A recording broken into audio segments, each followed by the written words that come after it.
हर Friday ऐसा होता है कि उस दिन रिलीज हुई फिल्मों की ज्यादा बातें होती है, बट 2009 में आई अवतार ऐसी फिल्म बन गई जिसकी डिबेट कभी खत्म ही नहीं होती। क्या आप यकीन करेंगे अगर मैं बताऊं कि अवतार दुनिया की सेकेंड हाईएस्ट ग्रोसिंग मूवी है। जब यह मूवी बनी थी तब फिल्म इंडस्ट्री की उतनी ग्रोथ नहीं हुई थी, बट फिर भी हॉलीवुड ने एक ऐसी मूवी बना डाली जिसके VFX लेवल को टच करना आज भी इंडियन सिनेमा के लिए इम्पॉसिबल है।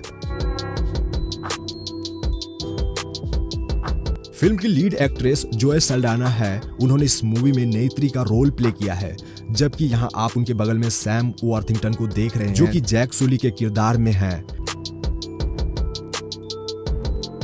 इस मूवी का 80% हिस्सा VFX स्टूडियो में ही शूट हुआ था। रियल सीन के साथ VFX को मर्ज किया गया, यानी कि आउटडोर लोकेशन पर भी इसकी शूटिंग हुई थी, जो न्यूजीलैंड, हवाई और कैलिफोर्निया के कुछ आउटडोर सीन्स हैं।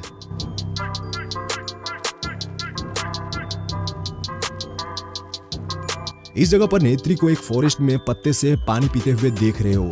इस सीन के लिए 2 तरह के ट्रिक यूज हुए थे। यूजुअली जैसा कि सभी VFX सीन को शूट किया जाता है, एक तो एक्ट्रेस को जंगल में इस तरह से पानी पीते हुए शूट किया गया था, जबकि उसके दूसरे पार्ट को VFX स्टूडियो में ही शूट कर लिया गया था। यहाँ आप एक्ट्रेस के फेस पर ग्रीन कलर के कई सारे ट्रैकिंग पॉइंट्स देख रहे हो, जबकि वाटर का मोशन शॉट लेने के लिए क्रू के द्वारा बोतल से पानी डाला जा रहा है। फिल्म की लीड एक्टर और एक्ट्रेस को मेकअप की जरूरत ज्यादा नहीं पड़ी थी और ना ही उनके एक्सप्रेशन पर खासा फोकस था। उनके एक्टिविटीज और बॉडी लैंग्वेज से ही VFX टीम उनके बदले CGI मॉडल तैयार कर लेती थी, जो कि आप इस सीन में भी देख रहे हो। यहाँ आप नेत्री और जैक को कई सारे मोशन सेंसर डिवाइस पहने देख रहे हो, जबकि बाकी जो सपोर्टिंग कास्ट है वह भी इस तरह के ट्रैकिंग डिवाइस वाले कॉस्ट्यूम पहने हुए हैं।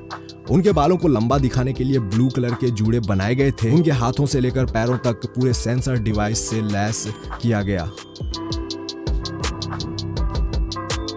हवा में तैरते हुए इन पहाड़ों को देखिए। यह वाला सीन काफी इंटरेस्टिंग लगा होगा जब आपने पहली बार इस मूवी को देखा था। तब भी तो आपको समझ में नहीं आया होगा कि इसे कैसे शूट किया गया होगा। यहाँ देख सकते हो कि इसके लिए स्टूडियो में ही एक लोहे के टावर में जगह जगह पत्थर बांधकर इस वाले सीन को शूट किया था। इसके लिए उन्होंने इसी स्ट्रक्चर पर अपने कास्ट को सपोर्टिंग वायर की मदद से चढ़ाया था, जिसकी वजह से मूवी का यह सीन काफी रियलिस्टिक लगता है। अब इस उड़ने वाले घोड़े का सीन देखिए। एक्चुअली इस घोड़े का नाम सीजी होता है। ये उस वक्त का सीन है जब जैक और नेत्री पहली बार इसकी सवारी करते हैं। तो देखिए, इस सीन को एक VFX स्टूडियो में ही बनाया गया था। यहाँ आप देख रहे हैं कि क्रू मेंबर जैक के किरदार में दिख रहे सैम वॉर्थिंगटन को एक्ट करने में उसकी मदद कर रहे हैं। एक्चुअली यहाँ जैक और नेत्री के लिए मैकेनिकल रोबोट बनाए गए थे, जो कुछ हद तक घोड़े के बॉडी की तरह था। उस पर कई सारे मोशन सेंसर लगे थे, जबकि उन दोनों ने भी मोशन सेंसर वाले कपड़े पहन रखे थे।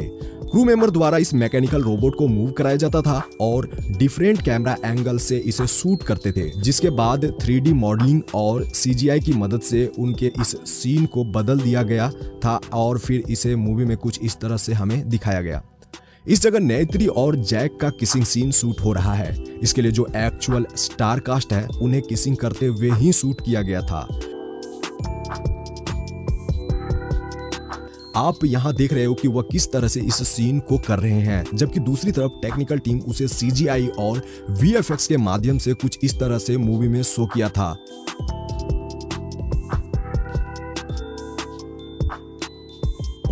जब आपने पहली बार इस मूवी को देखा था तो आपको लगा होगा कि आर्टिस्ट किसी खास तरह का मेकअप यानी प्रोस्थेटिक मेकअप करके रोल प्ले कर रहा है, जबकि पूरा का पूरा कमाल तो यहाँ VFX टेक्नोलॉजी का है। इस मूवी की स्टोरी एक रहस्यमय जंगल के इर्द गिर्द है, जिसके लिए डायरेक्टर जेम्स कैमरून ने अपने स्टार कास्ट को शूटिंग से कुछ महीने पहले ही जंगल में समय बिताने के लिए कहा था। वहां उन्हें साधारण तौर तरीके से रहना पड़ता था। वह उनकी तरह कपड़े पहनते जैसा कि आदिवासी रहते हैं। आप उनके उस टाइम वाले एक्सपीरियंस को यहाँ देख सकते हो।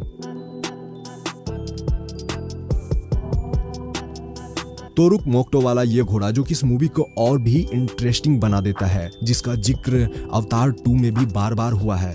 पहले तो इसकी सवारी करने से सब डरते थे, लेकिन जैक ने किसी तरह से उसे कंट्रोल किया था। यहाँ उसी समय का सीन है जब उस रेड कलर के घोड़े की सवारी करते हुए जैक कबीले में आता है, तो वहाँ लोगों का एक्सप्रेशन कुछ इस तरह से था। आप देख सकते हो कि इस पूरे पार्ट की शूटिंग भी इसी VFX स्टूडियो में हुई थी। यहाँ लोगों की संख्या को दिखाने के लिए ऑब्जेक्ट मॉडलिंग करी गई थी, वहीं सपोर्टिंग कास्ट ने भी सेंसर वाले सूट पहन रखे थे। VFX और 3D मॉडलिंग से उनका फेस बदला गया, या यूं कह लीजिए कि सभी चीजें बदल दी गई VFX के जरिए। उसके बाद ही यह फाइनल आउटपुट आपको मूवी में देखने को मिला था।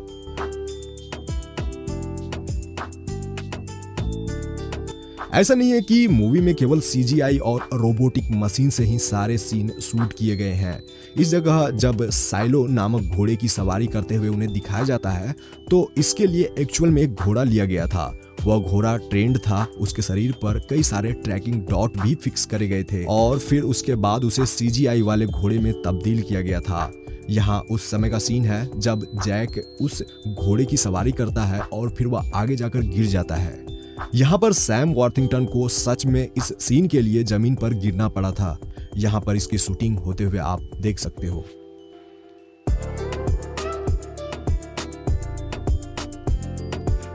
मूवी के लीड विलन जिन्हें आप यहाँ देख रहे हो वो कॉलोनेल थे। वह इस मूवी में इस मैकेनिकल रोबोट में बैठकर खूब तबाही मचाते हैं। वैसे तो इस वाले पार्ट की शूटिंग भी CGI के थ्रू हो सकती थी, बट रियलिस्टिक दिखाने के लिए जेम्स कैमरून ने एक मैकेनिकल रोबोट ही बना डाला था जो एक्चुअल में वर्क भी करती थी। यहाँ आर्टिस्ट को उस रोबोट के अंदर बिठाकर उसे शूट किया गया था, बाकी बैकग्राउंड को फिल्म के हिसाब से बदल दिया गया एंड उसमें भी कुछ VFX ऐड करी गई थी।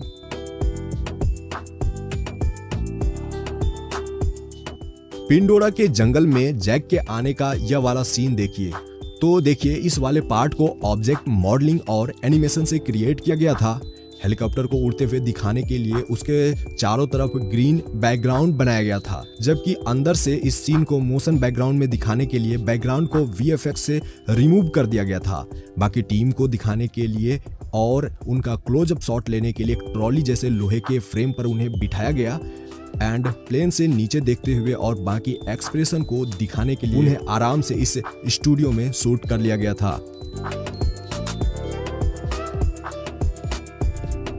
जैक जब पहली बार इस जंगल में आता है तो वह यहाँ पर अनोखे पेड़ पौधों को देखकर आश्चर्यचकित हो जाता है।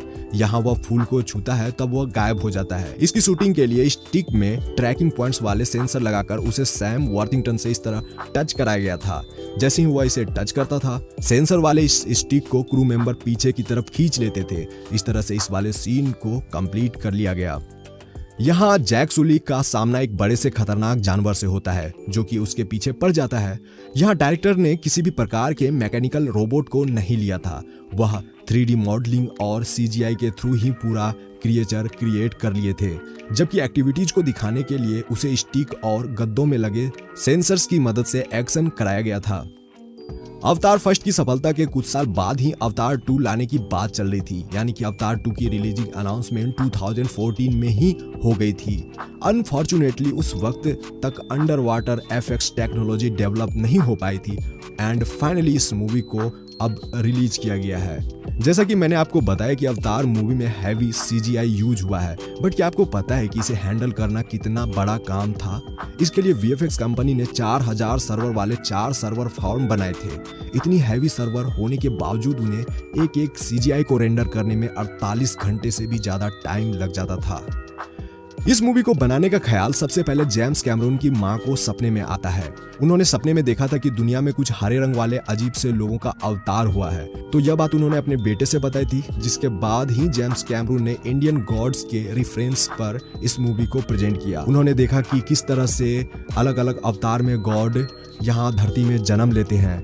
इस मूवी में भगवान विष्णु के अवतार के नाम पर ही मूवी का नाम अवतार रखा गया।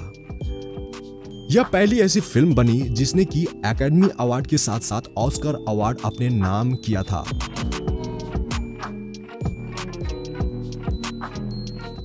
तो है गाइज, अब आप हमें बताइए कि क्या आपने अवतार 2 देख लिया है? क्या आप अवतार 1 और अवतार 2 के VFX को कंपेयर कर सकते हैं? नीचे कमेंट कीजिए। Thanks for watching.